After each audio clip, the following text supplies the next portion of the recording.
wherever you are. I know those in the US, it's 10, 3 Eastern time, and our folks back home in Africa and Ghana should be around 3 p.m. Today, we are excited to come before you with another program. You all know this is our second series in Black History Month, and we are honored to have a distinguished personality, somebody that I've just come to know and I've highly respect because of her level of depth into African American history and African history. This person, before I introduce her, I would like to read her bio, and then please just take this. Okay. Dr. Teisha Dupree Wilson is an assistant professor of the history at Coppin State University in Baltimore, Maryland. Dr. Wilson is a native of Philadelphia, PA. She received her bachelor's degree from Howard University in Washington, D.C., where she earned her BA in history, bachelor's in history. She went on to obtain her law degree from Northwest Californian University School of Law. Dr. Wilson spent many years in the field of law. She recognized that her professional calling was tied to her never ending passion for African American history. She went on to earn her master's and PhD in history from Morgan State University in Baltimore, Maryland. Her doctoral work highlighted the impact and influence of Philadelphia black radio stations and disc jock during the era of the civil rights movements. Mr. Wilson, sorry, Dr. Wilson, currently researches focus on the role of African American media in covering and encouraging civil rights activists and the impact of black lawyers during the Jim Crow era. Jim Crow, we all know Jim Crow. Dr. Wilson is a recipient of a number of awards and a fellowship with the Smithsonian National Museum of African American History and Culture.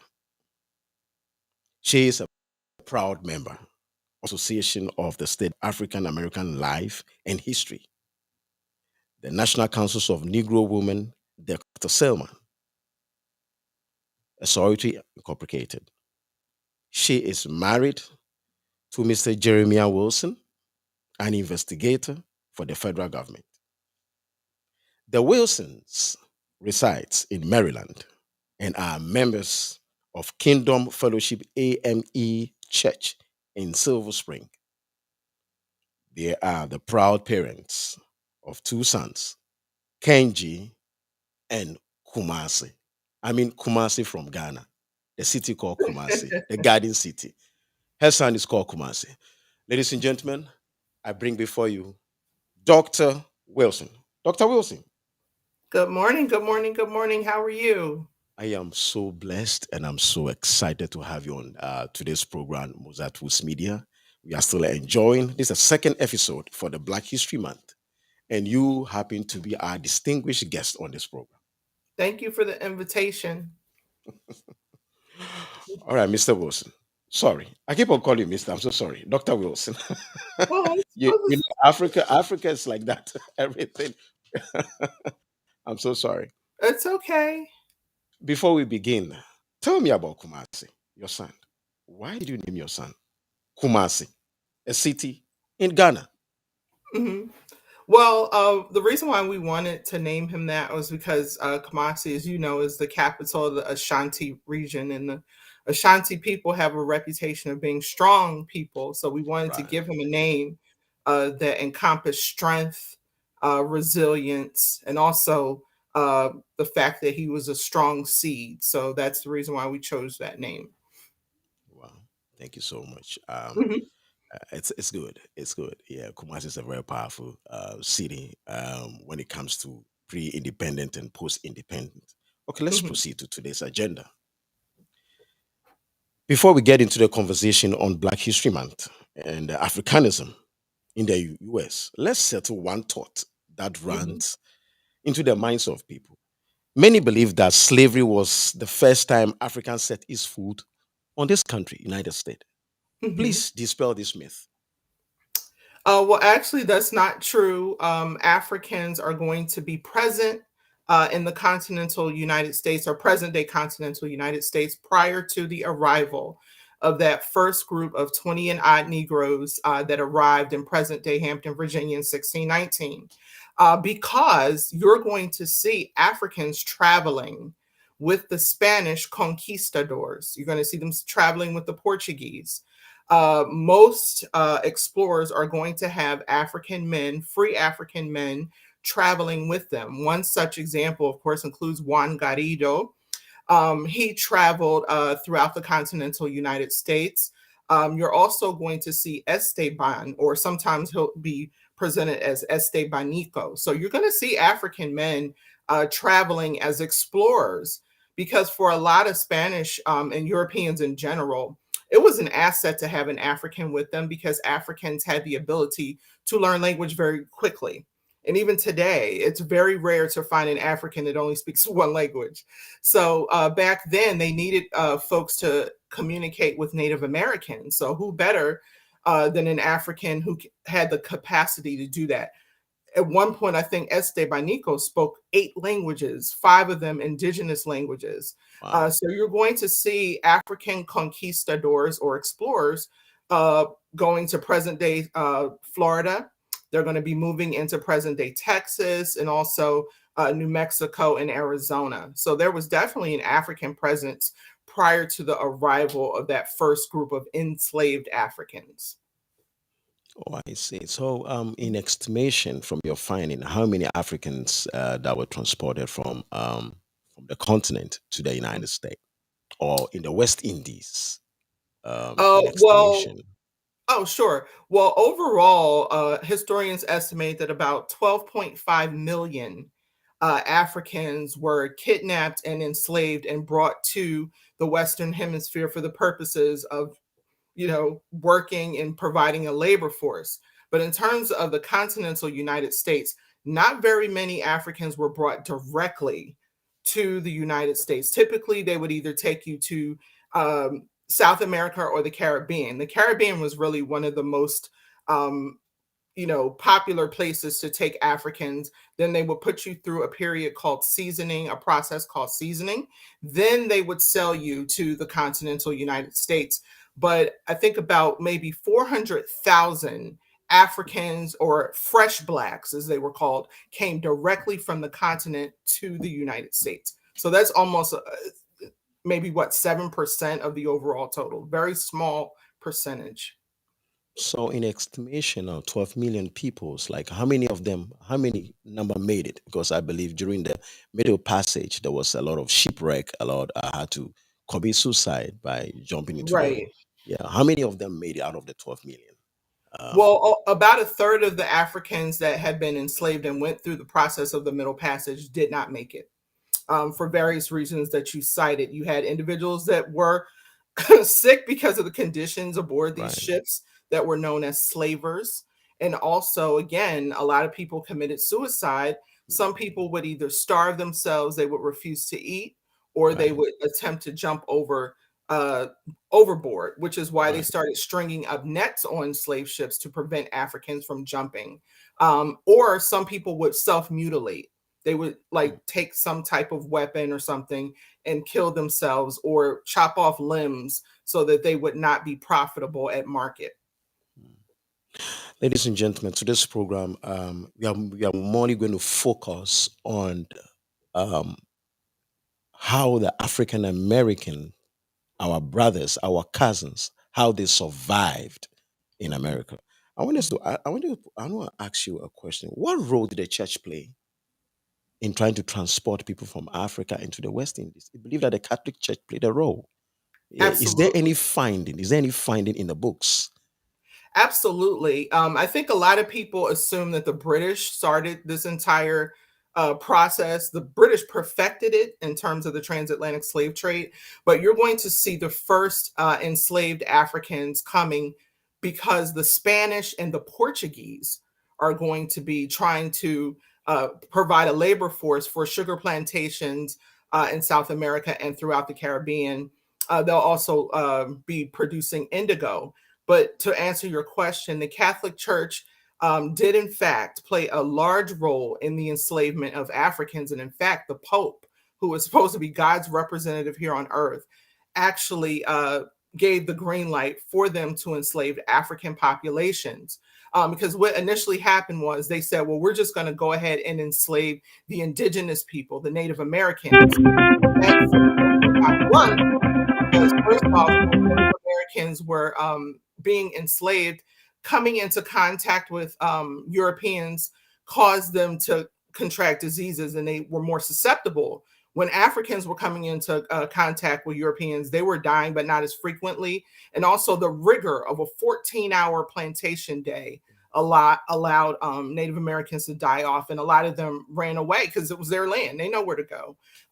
But during that time, there was no separation between church and state. So the Spanish government and the Catholic Church worked side by side to push forward this agenda to enslave Africans. Okay. So that Hmm. was the main reason why there was no difference between state and church.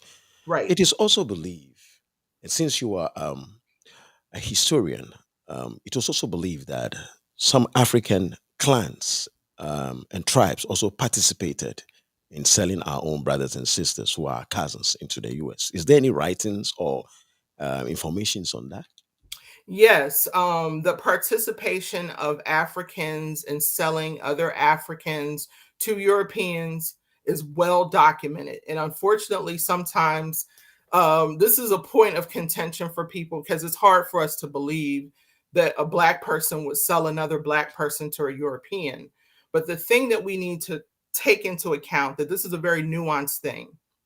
During that time, there was no racial solidarity the way we think of it today, Okay. meaning you're Black, I'm Black, we're all Black, it doesn't matter. At that time, selling Africans to Europeans was fueled by interethnic rivalries, which means I'm Yoruba, you're Igbo. Mm. You're not my people. We're two separate sets of people. Yes, we're all Black, but I don't see you as my people. So it doesn't hurt me if we're at war and you're a captor of war to Right. sell you to a European for a gun and a bottle of hard liquor. And that's what happened. And again, sometimes kingdoms would on purpose wage war for the purposes of enslaving people because it was a lucrative business. But the problem also that we need to talk about is the fact that the African definition of slavery is totally different from the European definition of slavery. Okay. Yes, Can you give some clarity on that? In an African form of slavery, sometimes slaves could even, if they're proving themselves to be good, they could be generals in the right. kingdom. They Absolutely. could get married to the princess. You know. Right. And Mhm. that's the important thing to note because sometimes we're intellectually dishonest and people will say, yeah, well, the Africans, they already had slavery prior to the arrival of the European. And that is true. But there is a distinct difference in African slavery and European slavery. African slavery still allows you to be a person. Yeah. It doesn't take away your humanity. Okay. So, again, although you are enslaved because you're a captor of war, at some point in the future, you may get out of your condition of being a slave. And to Right. your point, you can still there are slaves that own land in Africa.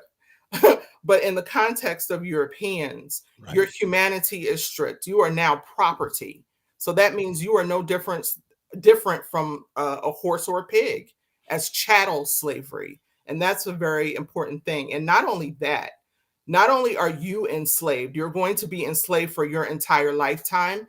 Your Mhm. child will be my slave. Your Right. child's child will be my slave because this Black skin African heritage is now going to be a marker for bondage. And that's the distinct difference between European slavery here in the Americas and African slavery in Africa. It's so sad. It's so sad. And I would like to take this opportunity to apologize on behalf of my ancestors, to apologize to all my cousins, my uncles, my great grandfathers, your your uncles who are my cousins. for what happened on the continent, the role that Africa played. Um, I want us to touch on this same subject in the next 2 minutes, and then we shift. We come forward to 1667 and then 1926. How long did slavery? How long? What was the period? How long did it take? Was it 400 years? Was it 600 years? Was it 800 years? Well, you're going to see, and again, this is important to note.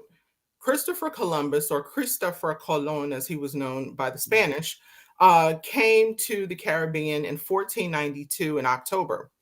Okay. After he arrives in the New World, he basically, again, cracked the code for navigation. So you're going Okay. to see European explorers and slave captains follow the maps of Christopher Columbus. Okay. So that's why sometimes he's referred to as the father of the transatlantic slave trade, because the slave ships followed his maps. Mm. So starting in the beginning of the 16th century, the 1500s, you're going to see slave ships coming through, and we're going to do it for 300 years.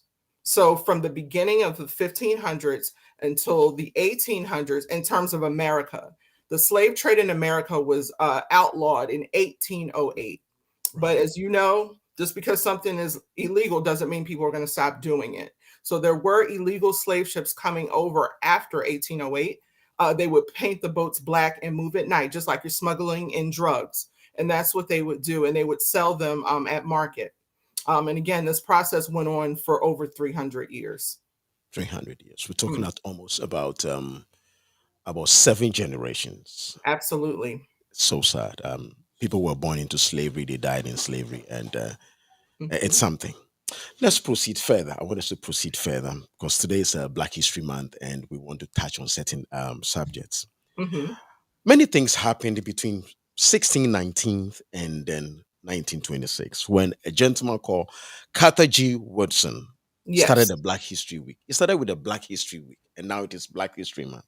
Can Hmm. you give me some significance? Tell me something about Carter G and his movement. Sure. And I'm going to share my screen at this point because I have a little PowerPoint that I want Wonderful. to share. So let's see if we can get the PowerPoint up Right. here. Okay. Let's see. All right. Are you able to see the screen? I'm getting the PowerPoint. Right, we get a PowerPoint now. Right. Okay, perfect. Okay, so I'm going to go through the PowerPoint. So Carter G. Woodson, we call him the father of Black history, Yep. and he's really the reason why I have a job, because he's credited with professionalizing Black history, and he is the creator of Negro History Week. Okay, Okay. so that's going to start in 1926. It started as a week. It was just a week. He Okay. decided on February, not because it's the shortest month of the year. A lot of people say, why do Black people get the shortest month of the year? It's because Abraham Lincoln's birthday, which is actually today, is in February, as is Frederick Douglass's birthday. Oh, okay. So he decided to go with that. And then ultimately, it's going to become Black History Month in 1970. But Okay. really, the reason why he wanted to do this was because he wanted to advocate for racial pride achievements. Because again, he felt that African Americans were not given the same level of respect as it relates to making contributions to society. One of Okay. the other things that he wanted to do was dispel the myth that was being put out that Africans were happy being slaves. Oh, we love slavery. So for that reason, you're going to see him come up with the concept of Negro History Week to celebrate Black achievements. Right. And I'm going to go through my PowerPoint. Okay. Wonderful. Let's go through some points that Carter G. Woodson made. Again, the whole myth that Black people were happy being enslaved, slavery was a choice, that is fiction. The fact is, Africans never chose to be slaves, and in fact, at every turn, from kidnapping in Africa to slavery in the United States, Africans are going to resist the chains of their bondage Mm. through ship mutinies, killings on ships, suicides. People would just kill themselves, and then there was day-to-day resistance. burning, arson, of course, breaking farm tools, destroying crops on purpose. You mm, had people pretending to be sick and they weren't. You had people pretending to be special needs like they didn't know anything and they weren't. People faking pregnancies and also mm, food preparation, where mm. people would put a little something, something in master's food, running Wow. away, forming communities, revolts. So, my question to those that think Africans just laid down and took this is, if slavery was something that was so wonderful for them, why did they continue to resist? Right. And then that gets us to, again, to 1619, where you're going to see the first enslaved Africans coming into the American colonies through Virginia. Okay. And from that group of 20 and odd Negroes is going to grow the African American population. And by the way, the word Negro was taken from the Spanish. The English just copied what the Spanish did. Right. Negro, as you know in Spanish, literally means black. So they just took the same word and called black people negros. I see someone in the chat talking about achievements during the era of slavery. Well, let me Yeah. just go through a few of them to get us back to 1926, as you asked. So we have Phyllis Wheatley. Phyllis Wheatley actually came through the Middle Passage. She's believed to be Senegalese. And when she arrived, her masters purchased her and they named her Phyllis because that was the name of the slave ship that brought her over. She is going to be an author, a poet. Her poetry was so amazing that people didn't believe that she actually wrote it. And one of the things that she did highlight in her poetry was the fact that she believed that slavery needed to end and that we need to free Africans from bondage. Benjamin Banneker, scientist, astrologer, almanac creator, and also designed the streets of Washington, D.C., a black man from Wow. Maryland. Okay, again, I'm pre end of slavery. A lot of times we want to start with black achievement after the Civil War. Prior to the Civil War, Africans are going to be making contributions to American society. You're in the Philadelphia area, so I know you know Bishop Richard Allen. Yeah. Richard Allen was a slave. He was enslaved in Delaware. He purchased himself from his master. At age 20, he's going to move to Philadelphia. He's going to become a minister, a preacher in the Methodist faith. He's going to Wow. stage one of the first sit ins, walkout protests in American history when he staged a walkout and protest on Market Street in downtown Philadelphia because they would not let blacks pray at the altar at his church. So he started his own church, and as we know, he is the creator of the African Methodist Episcopal Church. Moving Right. right along, Paul Mhm. Cuffey, another black man who was, by today's standards, a millionaire out of Massachusetts. He's going to have his own sailing business, Mhm. but he believed that black folks should move back to Africa. So, on his own dime, he had a boat set up and he took a group of African Americans back to Africa for settlement because he believed that there was no way that black people would ever achieve equality in this country. Right. Right. Robert Smalls is another one. Again, Robert Smalls was a slave from South Carolina who stole a boat during Mm. the Civil War and sailed black families, to freedom. He pretended to be a Confederate general, put a hat on, put his Wow. hat down, and made it into Union territory. He Wow. later became a politician. Can you imagine being a slave, being afraid during a war, Mhm. having the courage to sail to free territory after stealing a boat? That was bravery. Absolutely. Sir Joyner Truth, who realized that although African American women are women, we're not being treated as women. So she believed that African American women needed to have a voice in the abolitionist movement, and she fought for the rights of everyone, but focused in on womanism as we know it today, or Black feminism. Right. Also, William Still, also out of Philadelphia. There are a lot of Philadelphia people in this presentation, not because I'm from Philadelphia, but because during that time, Philadelphia was a hub for Black freedom. William Right. Still was an agent on the Underground Railroad. He worked very closely with Harriet Tubman, also Mhm. bringing people out of slavery. Again, she was never caught. She was also from Maryland, led slaves to Philadelphia, led slaves to Canada. Again, we don't know how many slaves in total she led because she was breaking the law by leading slaves out of slavery. So if you're stealing cars, you're not going to have an accounting of how many cars you stole. Yeah. Uh, but nevertheless, she was able to get you out of slavery. She would typically pick you up on a Saturday night while Hmm. the overseer is getting drunk.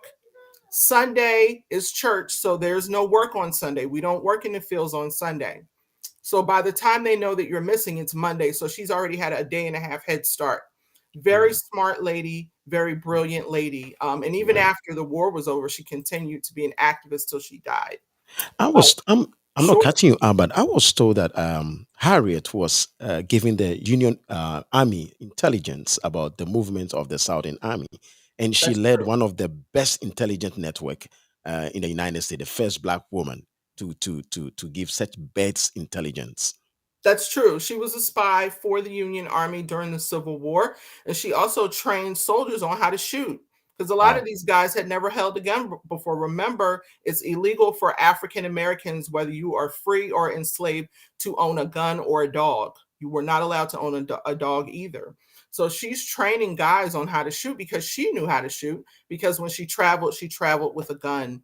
Because if you decide while you guys are traveling to freedom to Philly or to Canada that you don't want to go anymore, you cannot go back to your master. And if you try to, she would shoot you. Because if you go back, you're going to tell them all of her secret places that she goes, all of the secret things about the network of the Underground Railroad. So it's either you're going to die free or you're going to die here. And of course, most people chose to die free. I would. Oh. Also, James Fortin, another African American businessman out of Philly. He had one of the wealthiest businesses in the country, black or white, on Penn's Landing. He had a sail ship company, and he actually helped to fund the Underground Railroad. Also, a lot of people attribute HBCUs to after the war, but they started prior to the Civil War. Cheney, Lincoln, and Wilberforce are going to be the country's first black colleges. Probably the most famous African American man of the 19th century was Frederick Douglass. He, again, in addition to being an abolitionist, was a speaker because he had been enslaved. So he went around giving talks talking about the horrors of slavery because you have people even today think, oh, it's slavery's not that bad. It wasn't that bad. It was really that bad. And he gave light to that. In addition to that, he had the ear of Abraham Lincoln because he would take groups of black men to the White House to talk about issues related to Black America. So again, Frederick Douglass, an amazing freedom fighter. And speaking of other fighters, black men are going to say, sign me up to fight in the Civil War. So you're going to see black soldiers fighting for freedom. There will be soldiers fighting on the Confederate side as well, but more of them are going to be fighting on the Union side during the Civil War. And after the war is over, they're going to become activists as well.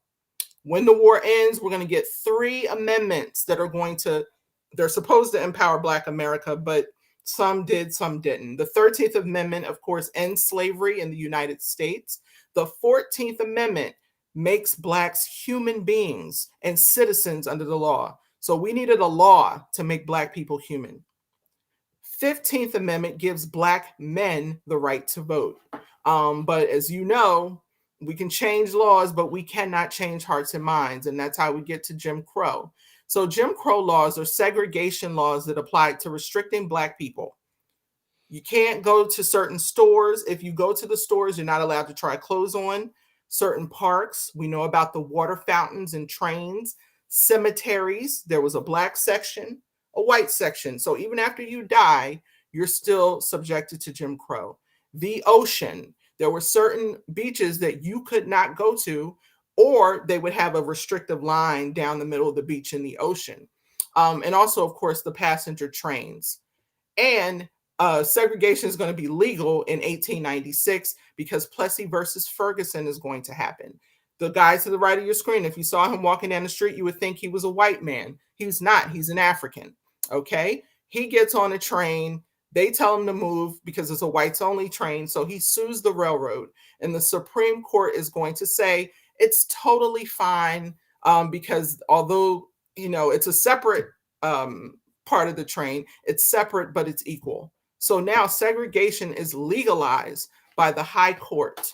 But again, freedom fighters are not going to let this go. Ida B. Wells and others will fight this. And also, she's going to fight against something that happened in African American history that's very painful to talk about: Right. lynching, lynching of Black men in particular. So she is going to get together with other Black women to advocate against lynching, and she will use her newspaper to do that. And one of the things that we must also recognize is that Ida B. Wells, her anti-lynching movement really led the spark to the creation of the Black Women's Club movement that happened in the latter part of the 19th century. You're going to see middle and upper class Black women fighting for suffrage for themselves and for Black men, because they would not let Black men vote, although they were legally supposed to. When you went to the polls, they would threaten to shoot you if you tried to vote. And Mary Church Terrell, who's pictured here, will become the first president of the National Association of Colored Women. And they were, again, a civil rights organization. Let's talk about Booker T. Washington. I'm almost at 1926. Yeah. um, W.E.B. Du Bois, two Right. schools of thought as it relates to Black education. Washington believed in technical education, farming, trades. He believed that those careers would not piss off white folks. If we, as Black people, do farming, we don't have to worry about white folks attacking us. Whereas W.E.B. Du Bois said, no, we need to do liberal arts education, go to college, become teachers, doctors, attorneys. Forget that field stuff. We've been doing that for 250 years. Let's get educated. Some people will argue that Washington's right and Du Bois is wrong, or vice versa. Some people say they're both right. It depends on your side of the argument. Again, the creation of the NAACP in 1909, very important to note. Also, Black women in business. These two Black women were some of the wealthiest women in the country. Maggie Lena Walker, who was a banker, and Madam C.J. Walker, they're not related, founded her own hair care company for Black women. Both gave a lot of money to Black colleges also. Wow. Wow. African American soldiers fighting in World War I. And I know you're probably saying, why on earth would a Black Hmm. man fight for a country that is oppressing him? Well, Yeah. a lot of Black men believe that if I go over and put my life on the line for my country, surely when I come back, they'll let me vote. They didn't. And in fact, they would not even decorate these men. The French government decorated African American soldiers because the American government refused to. And Wow. finally, one of the catalysts for Black History Week, or Negro History Week, that Carter G. Woodson really was fueled by, was the impact of the race riots that happened after World War I. Red Summer 1919, there were 26 race riots. Most of the riots were caused by accusations of Black men raping white women. Most of those accusations were false. We're going to see Tulsa in 1921, Black Right. Wall Street, white woman Yeah. lies about being raped, and there was also resentment over Black success. So what are we going to do? We're going to go in and burn the wealthiest neighborhood in the country for Black folks. Rosewood, 1923, white woman is having an affair with a white man. She did not want to get caught, so she lies about being raped by a Black man who didn't even exist. So they burned down the entire town and killed men, women, and children, African Americans. And finally, Detroit, 1925, a Black doctor moves into a white neighborhood. Angry mob surrounds his house, shoots into his house. He returns fire. A white man is killed. They arrested him. Luckily, the Black man had NAACP lawyers, so he was acquitted of all charges.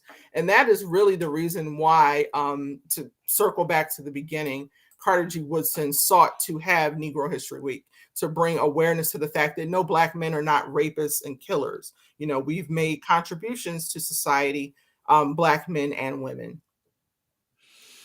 This is very deep, and I can't even hold my breath. I mean, our cousins, you have gone through a lot, but on top of it all, you've emerged. But unfortunately, it has not been. You guys have not been recognized by the society in which we live in. You've been to Ghana. Yes. doctor. And then I just want you to tell me there is this notion. Mhm. I was in Ghana one time when a friend, Mhm. let me say a white man, called me and said, "Man, I understand in Africa you guys live on trees." Oh. And I said, the United States embassy is even on the tallest tree. That was just a joke, though. Mhm. You've been to Ghana, you've seen the skyscrapers, you've gone to the sea, you've seen those beautiful beaches, you've seen those wonderful, beautiful women, young men in Ghana. Mhm. Can you tell our viewers, African Americans, when you went to Ghana, when you went to Africa, when somebody went to Nigeria, Mhm. Angola, Sierra Leone, what did you Mhm. see? Well, to be honest with you, I saw me. When I went, actually, I was so excited to go to Africa. I'd never been before. Mm, And luckily, I'm a historian, so I put all of that junk out of my head. yeah, I remember my boss, when I was leaving to go to Africa, saying to me, "Well, don't come back with any African diseases," and making, just negativity. And it just goes to show you how Africa has been portrayed as this negative place. But I always remind people, would Europeans hang out in a place for 500 years if it had no value? right. And so when I went to Africa, I was just happy. It felt like being home.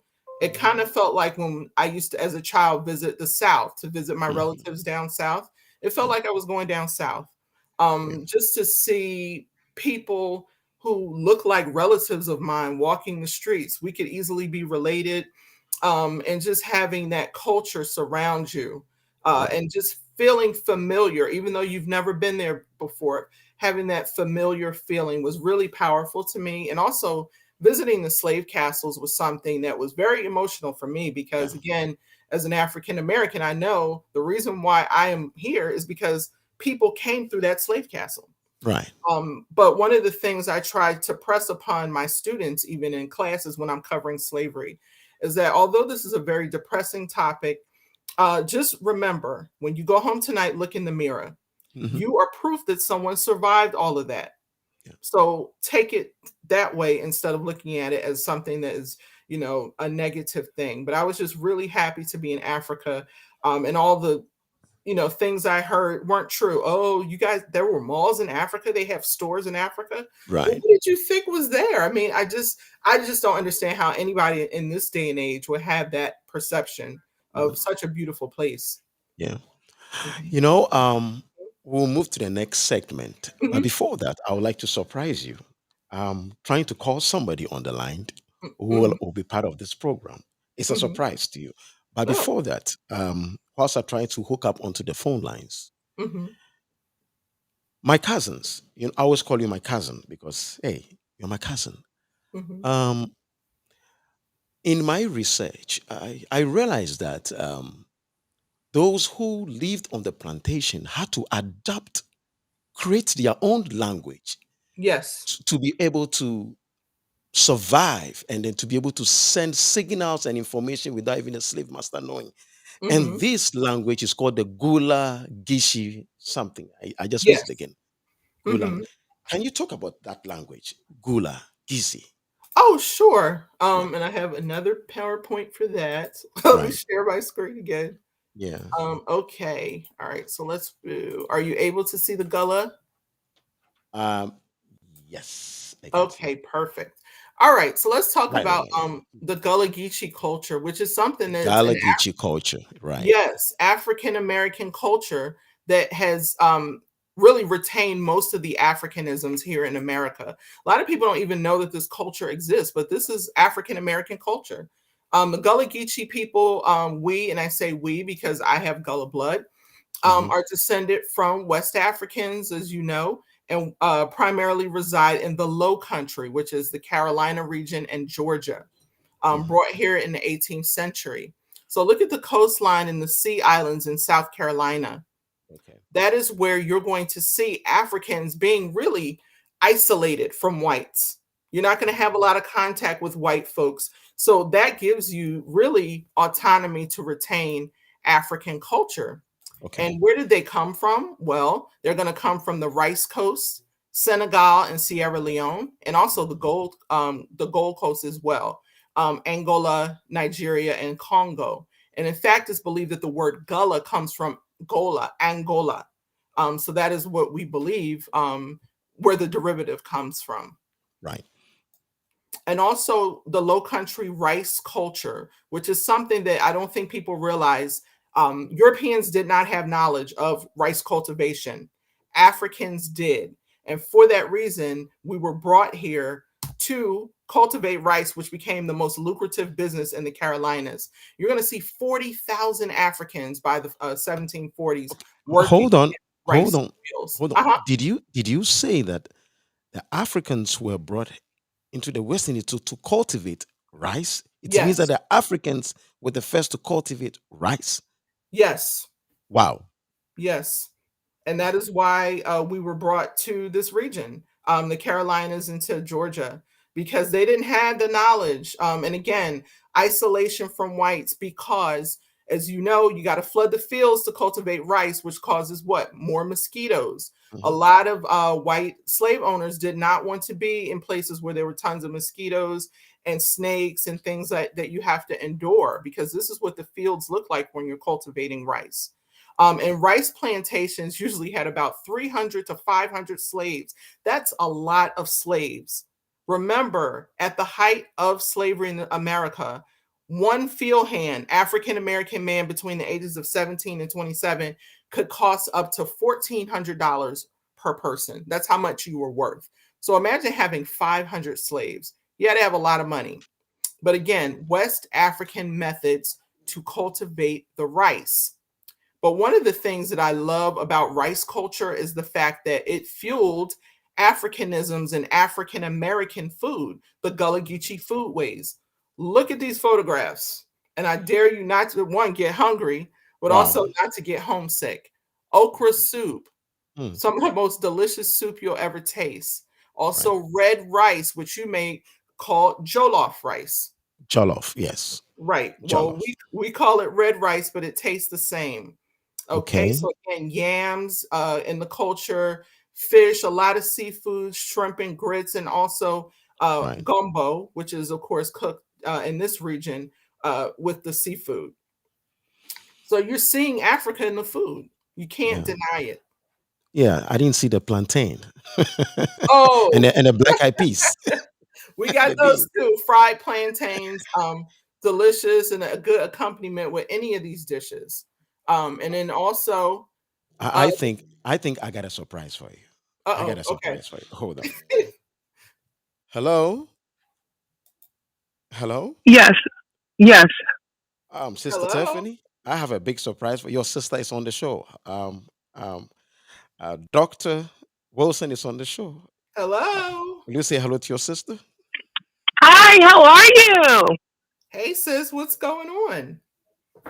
Hi, I just wanted to, I've been listening to the show, and I'm just so proud of the way that you've been able to share with members of the Ghanaian community and with members of, the African diaspora a bit about Black history. One of the things that you said as you were presenting that really resonated was that feeling of familiarity. Mhm. As you said, going to Ghana felt like we were going down south to Uncle Duke's farm. Right. The red clay soil, and that feeling of just being at home is Mhm. what I think we experienced. And I think it's an experience that all Africans in the diaspora need to experience. I would hope that you would give some comment around how we can make that happen. I know that, as an African American traveling to Ghana for the first time, I was very excited. And I Mhm. think there is that level of excitement that Yes. African Americans have about going back to Africa. But Mhm. in the same sense, there's also challenges that sometimes make it difficult for us when we do travel to Africa. Okay. And even in instances where we want to move back to Africa, Right. it's sometimes challenging to secure land, to build houses, to find employment.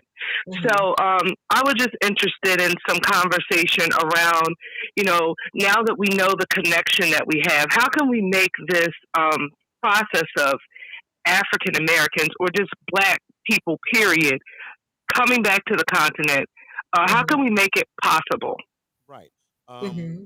Let me just step in. I know there's a program going on. Unfortunately, because of the COVID, everything has been subsided. I know we have the homecoming event. I was in Ghana 2018, and Hmm. Steve Harvey was there. The homecoming event. I saw a lot of people. I bypassed them if I got to know they were the guys. I mean, from the United States. Hmm. Your concern is noticed concerning lands, etc., etc. I think 15 years ago we had a program called the Panafex, the Pan African, Hmm. where we had a lot of African Americans coming into the country. And Hmm. then we have Isaac Hayes. We had Isaac Hayes who visited Ghana, and he was even a chief. A Right. chief is like maybe a governor or maybe a village head or a town head.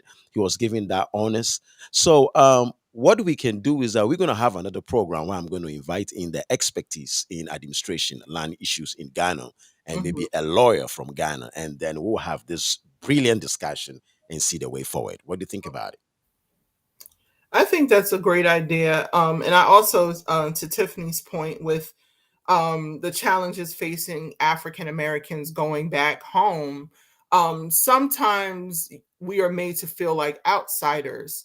And I Mhm. know it's because there's been, in my opinion, an attempt to drive a wedge between Africans and African Americans. I even see it between Afro Caribbeans and African Americans. Because again, we're stronger together. We don't want you to be together. So Right, it's easy to pit the Africans against the African Americans. But I think a lot of it has to do with misinformation. You right, know, we assume certain things about each other. And I promise you, there's a lot of things I have more in common with Africans than I do with even white Americans. right, But when I go to Absolutely. certain situations, I'm seen as an American. And I'm like, yeah, I'm American, but I'm black for, I'm, right. I'm a Can daughter of I, Africa. Yeah. Can I also make a comment around that? Because I've had that experience as well. I taught in Ghana, Hmm. and when I first began to teach there, naturally, I'm an African American. I started to gravitate to some of my colleagues Right. who were Ghanaian and from other African countries. Hmm. And one of my colleagues said to me, "Oh, Tiffany, I'm surprised that you're talking to us and wanting to hang out with us because I thought you would want to hang with the other Americans, which were all white women." And I felt more of a connection with, my African brothers and sisters. Hmm. So, I've had to correct people a lot that would say, "Oh, you are an abroni." I would say, "Menye abroni, menye obibini." I'm not a brony. I'm not a white woman. I am, in fact, an African. So Hmm. I think programs like this are very helpful for Right. us to kind of see ourselves as a community and to see what we do have in common. Absolutely. You're right, because the thing that really does, it feels sometimes like rejection. And I know you don't see it this way, from the African perspective, but sometimes when you go into a situation, again, I'm a Pan-Africanist. So when I go into a Pan-African situation where I'm believing that all people, all children of Africa should come together in solidarity, and I'm being told that you're an American, I mean, yes, I was born in America, but I'm African. My blood is from Africa, and African blood is our superpower. And I don't know why we can't see that and look at it as an asset instead of something that, oh, well, you have other things mixed in you. You have okay, fine, but I'm black. I mean, there's nothing that you can say to take that away from me. And the fact that we are, both, products of Africa means that we should come together. But the thing that we cannot do is allow other people to dictate how we engage, because at the end of the day, I'm going to have your back because you are my blood. And I think you and I were talking earlier, and I think you said something to the effect of, I don't know how you guys survived it, we wouldn't have been able to survive it. We are you. You did survive it. We're the same people. And I had another friend when we were eating saying, you guys eat just like us. And I said, we are you. We eat the same things. We like the same things. And that's not by accident. It's because we share a commonality that cannot be denied. And that is our superpower. And we need to hone in on that. Thank you so much. In fact, Tiffany, you still there? Tiffany. Yes, I'm still here. Yeah, let me ask you two questions. You are in Ghana, right? Yes. Who is your favorite musician in Ghana? Oh. Right now, my favorite musician is Kofi Kanata. Yes, I love Kofi Kanata. And My toddy boy. yeah, and how do they say money in Ghana? Oh, Sika. Sika. Oh yeah. Yes, Sika.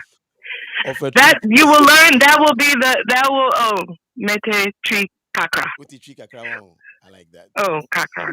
No, but that if you don't learn anything else, you're gonna learn Sika first. That's gonna be the first tree you learn. But Right. yes.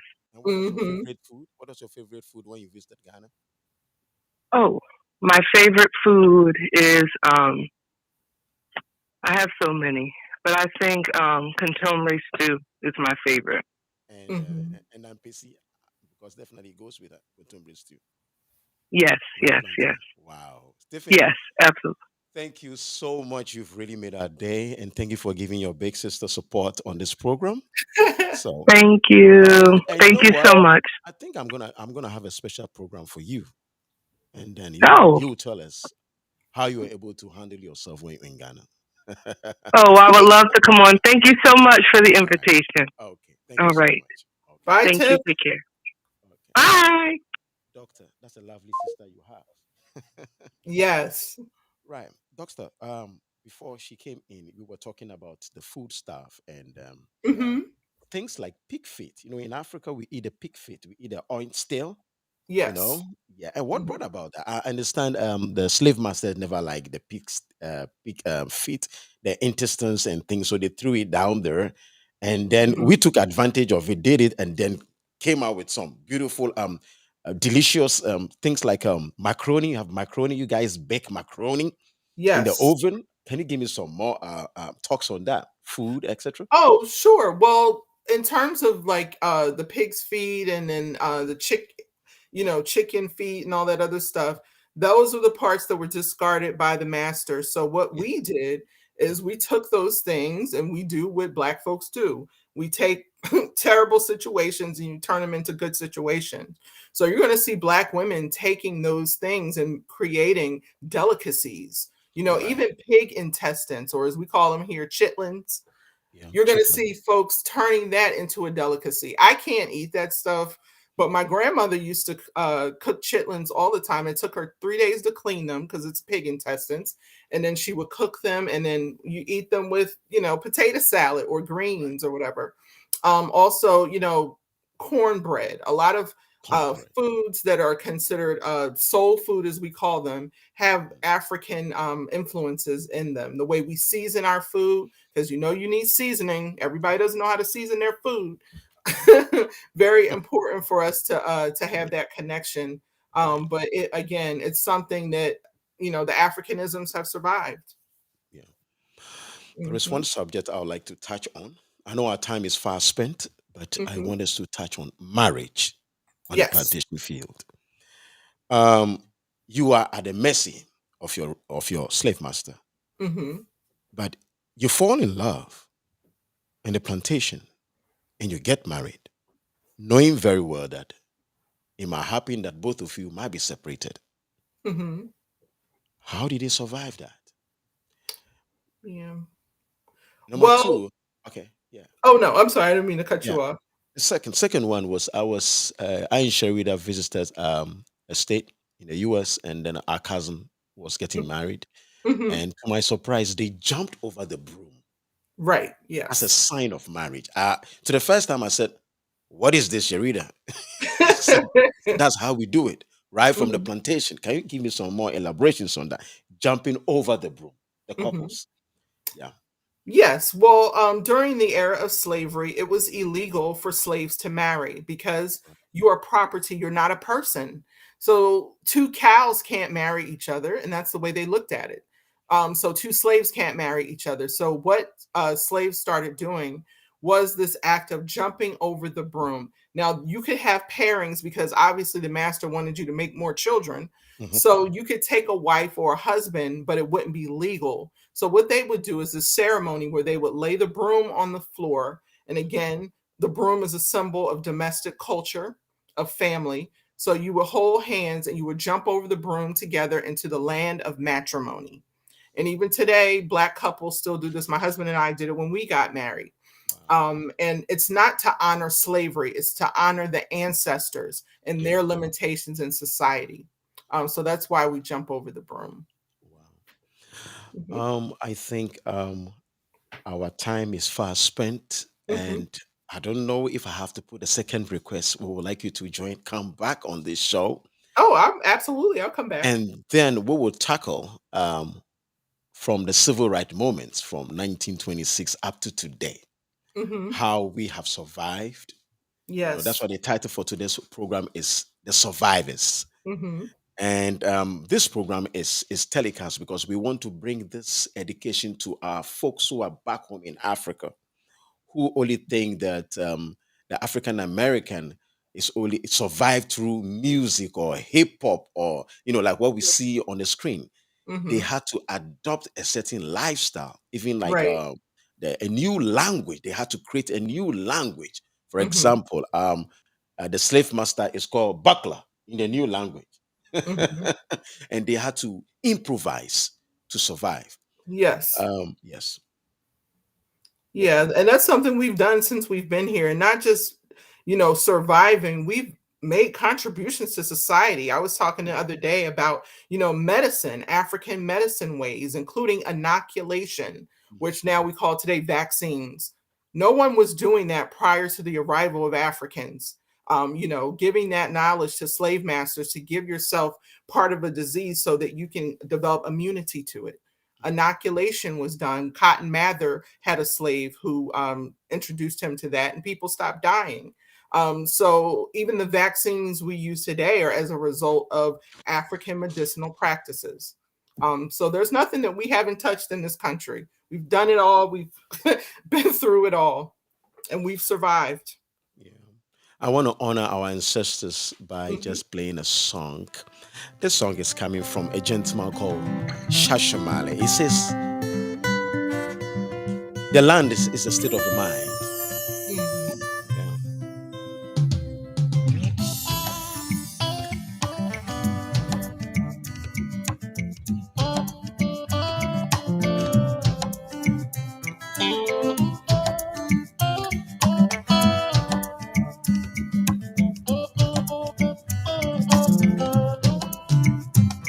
I'm going to my promised land. Would you like to come with me? Hey, I'm going to my promised land. Yeah, oh, wouldn't you love to come with me? I'm going to my promised land. Sensi Melvin Prom. Would you like to come with me? I'm going to my promised land. Nicoletta, would you love to come with me? The promised land is not Australia. Promised land is not Europa. Promised land is not America. Promised land is a state of mind. I said a promised land is not the Philippines. I tell you, promised land is not Bahamas. Promised land is not Colombia. Promised land is a state of mind. Oh, hey. I'm going to my promised land. Would you like to come with me? I'm going to my promised land. Yeah, oh, wouldn't you love to come with me? I'm going to my promised land. Sansa Melvin Brown, would you like to come with me? I'm going to my promised land. Nicoletta, would you love to come with me?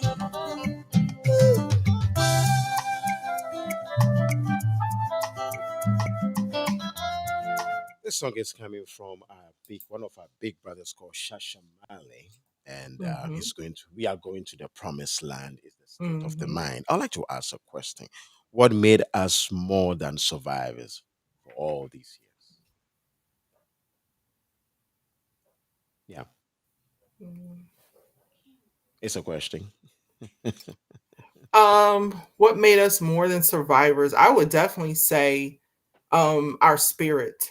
Spirit. Because we talked today a lot about enslavement. We've talked about the process of being dehumanized, brutalized, everything. And through all of that, you still survive because of your spirituality. And we were talking about the Gullah people. Right. And the Gullah people have a word that we use today a lot, even at camp, kumbaya. That's a Kumbaya. Gullah word. Kumbaya means come Kumbaya. by here, my Lord.